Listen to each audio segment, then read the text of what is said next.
വാ വാ വാ. ഇതാണ് ജയസൂര്യയുടെ വീട്. അത് നല്ല പരിചയമുണ്ടല്ലോ അല്ലേ? ഒറ്റ അടിയങ്ങ് വെച്ച് തരും. ഹെഡ് മാസ്റ്ററാന്നൊന്നും ഞാൻ നോക്കൂല. പരിചയം ഉണ്ടോന്ന് ചോദിക്കണം. ചെറുപ്പത്തിൽ മൂക്കട്ടെ വലിപ്പിച്ച് നടന്ന ചെക്കനാ ഇപ്പൊ വലിയ സിനിമ നടനായി. പിന്നെ ശരിക്ക് വൃത്തിക്കൊന്ന് പരിചയപ്പെടുത്തേക്കണം. വൃത്തിക്ക് പരിചയപ്പെടുത്തണം. അതിനുള്ള വൃത്തി ഉണ്ടോന്നുള്ള കാര്യത്തിൽ എനിക്ക് സംശയമുള്ളൂ. വല്ലപ്പോഴും അല്ലേ കുളി. എന്നെ ഒന്ന് വൃത്തിയായിട്ട് പരിചയപ്പെടുത്താൻ. പിന്നെ പരിചയപ്പെടുത്തി അവസാനം പരിചയപ്പെടുത്തൽ കൂടിപ്പോയെന്ന് പറയരുത്.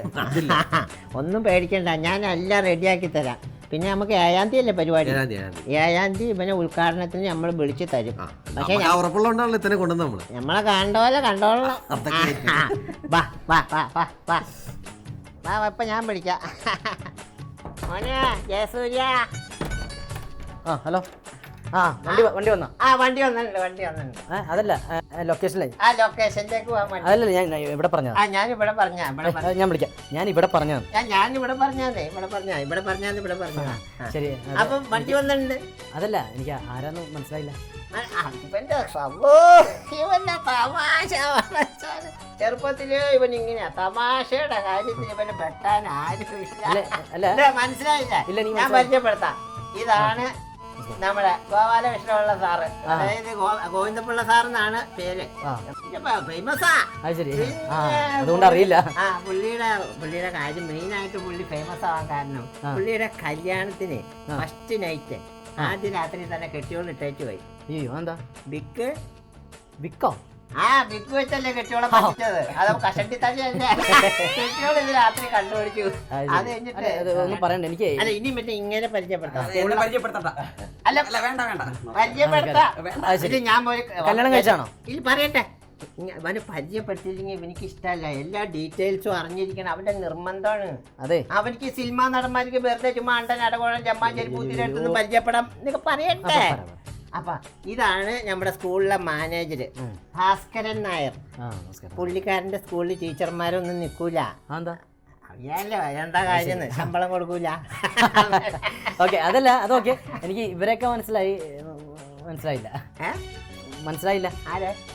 അല്ല എനിക്ക് ഇത്തന്നെ മനസ്സിലായില്ല. എന്നെ മനസ്സിലായില്ലേ? എന്നെ ഇവനിക്ക് എന്റെ ചക്കരക്കുടമേ. ഇവിടെ വർത്താനം പറഞ്ഞു മാറി ചെന്നിരിക്കാം. കയറി വാന്ന് ഇങ്ങോട്ട് വാ. നീ ഇതെന്താണ് പന്തം കണ്ട പെരിഞ്ചായിനെ പോലെ നോക്കണത്? ഒരന്യ വീട്ടിൽ വന്നാലേ ഇത് നിന്റെ വീടല്ലേ? കണ്ടിട്ടുണ്ട്. കണ്ടിട്ടുണ്ട്.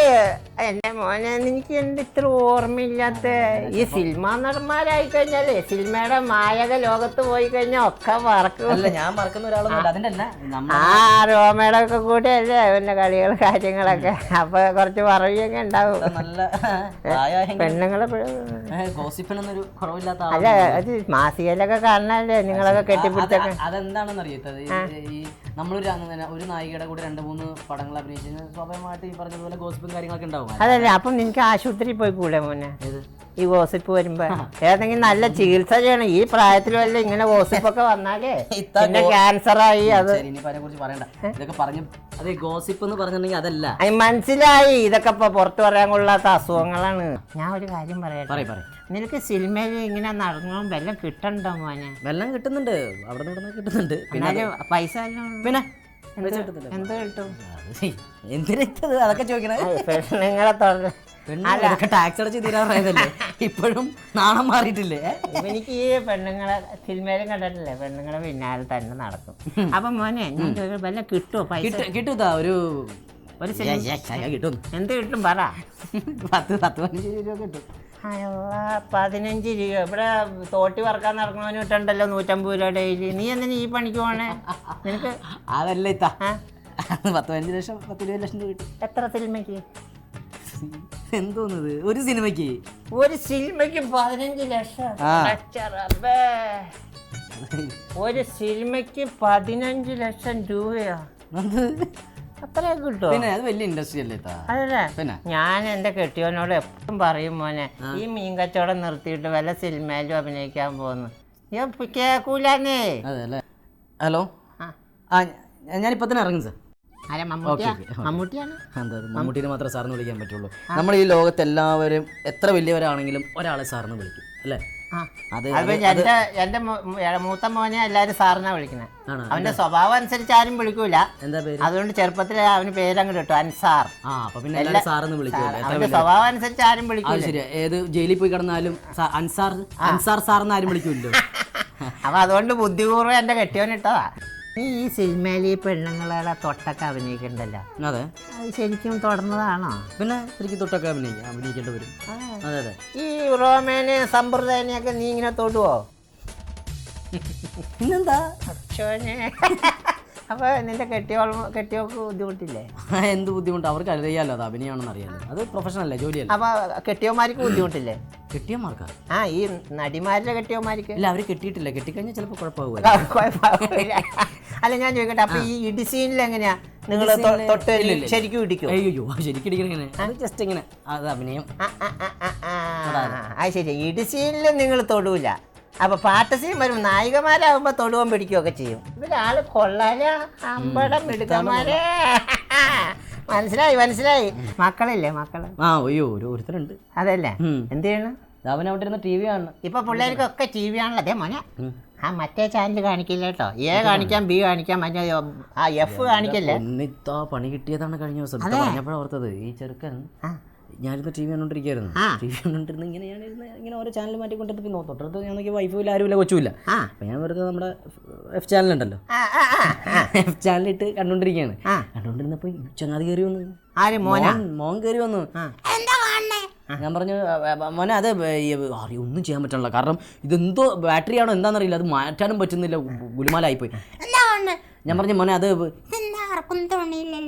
എന്ന് വെച്ച്. ഞാൻ പറഞ്ഞു, മോനെ അത് എന്താണെന്നറിയടാ, അത് ഭയങ്കര പാവങ്ങളടാ, തുണി മേടിക്കാൻ പോലും കാശില്ലടാ, എന്താ കണ്ടല്ലേ പാവങ്ങള്. അങ്ങനെ എന്നിട്ട് അവൻ പറഞ്ഞിട്ട് പോവാ, ഇതിനേക്കാളും പാവങ്ങളെ വന്നാ വിളിക്കണേ എന്നും പറഞ്ഞു പോയേക്കണ്. നിന്റെ അല്ലേ മോൻ മോശമാവോ? സത്യം ദൈവമേ, നെഞ്ചത്ത് കൈവച്ച് പോയി. അതുകൊണ്ട് പേടിയാണ് ഇപ്പൊ. പേടിയാണല്ലേ ഇപ്പോഴത്തെ പിള്ളേരെ പേടിക്കണം മോനെ. അല്ലാ, എന്റെ മോനൊരാളുണ്ട്. അവനെന്ത് ചെയ്യണം?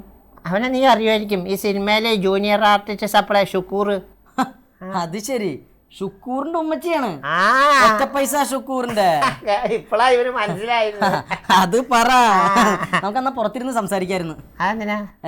വേറെ ഒന്നല്ല, അത് ചെറിയ പ്രശ്നമുണ്ട്. നീ ഒന്നും കരുതണ്ട, അവനൊരു ചെറിയ അസുഖമുണ്ട്, അല്ലാതെ അവന് സ്വഭാവ ദൂഷ്യമല്ല. എന്താരും മുതൽ കണ്ടാലും അത് എടുക്കണം. അതിനാണല്ലോ മോഷണം എന്ന് പറയണത്. അങ്ങനെ പറയാറുണ്ട് ചില വിവരമില്ലാത്തവര്.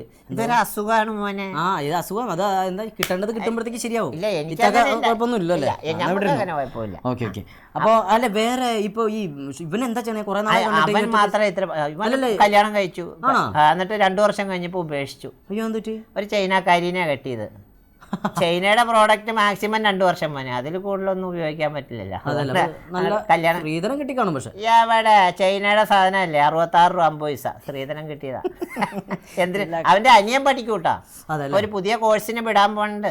എന്റെ പൊന്നിത്ത ഒരു കാര്യം ഞാൻ പറയാം, ഏത് കോഴ്സ് വേണമെങ്കിൽ പഠിപ്പിച്ചോ, പക്ഷെ ഫയർ ആൻഡ് സേഫ്റ്റി എന്ന് പറഞ്ഞൊരു കോഴ്സ് ഉണ്ട്, അതിന് മാത്രം വിടല്ലേ. എന്താ അത്? എന്റെ പൊന്നിത്ത, നമ്മുടെ ഒരു വേണ്ടപ്പെട്ട വീട്ടിലുണ്ടല്ലോ, ഒരുത്തൻ ഫയർ ആൻഡ് സേഫ്റ്റി പഠിക്കാൻ വേണ്ടി പോയി. അപ്പൊ കഞ്ഞി പോലും വെക്കാൻ പറ്റണല്ലോ വീട്ടില്. അതെന്താ കാര്യം? അമ്മ കൊണ്ട് തീ ഒരയ്ക്കും, ഇങ്ങനെ തീ കാണിക്കും, അപ്പൊ തന്നെ അവൻ കൊണ്ട് വെള്ളം ഒഴിക്കും. ഇവരെ പഠിപ്പിക്കണത് അതാണ്. 3 വർഷത്തെ കോഴ്സാന്ന് പറയണുണ്ട്, ഈ തീയില് വെള്ളം ഒഴിക്കാൻ വേണ്ടിട്ടാണ്.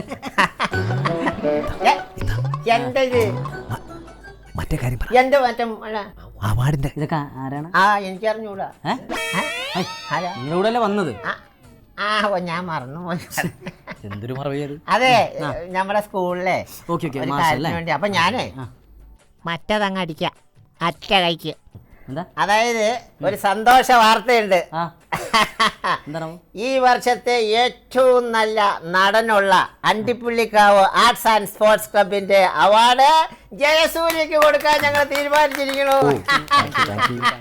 വളരെ സന്തോഷം. അപ്പോ നിന്റെ പടം എന്ന് പറഞ്ഞു കഴിഞ്ഞാൽ എന്താ മോനെ അവിടെ ആള്.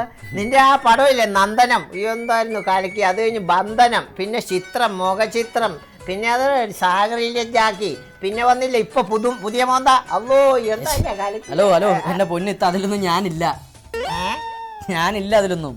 അപ്പൊ നീ എന്താ? അതെ, ഞങ്ങള് നോക്കിയായിരുന്നു. അപ്പൊ നീ ഇല്ല. നീ എവിടെ പോയാ അപ്പൊ ആ സമയത്ത്?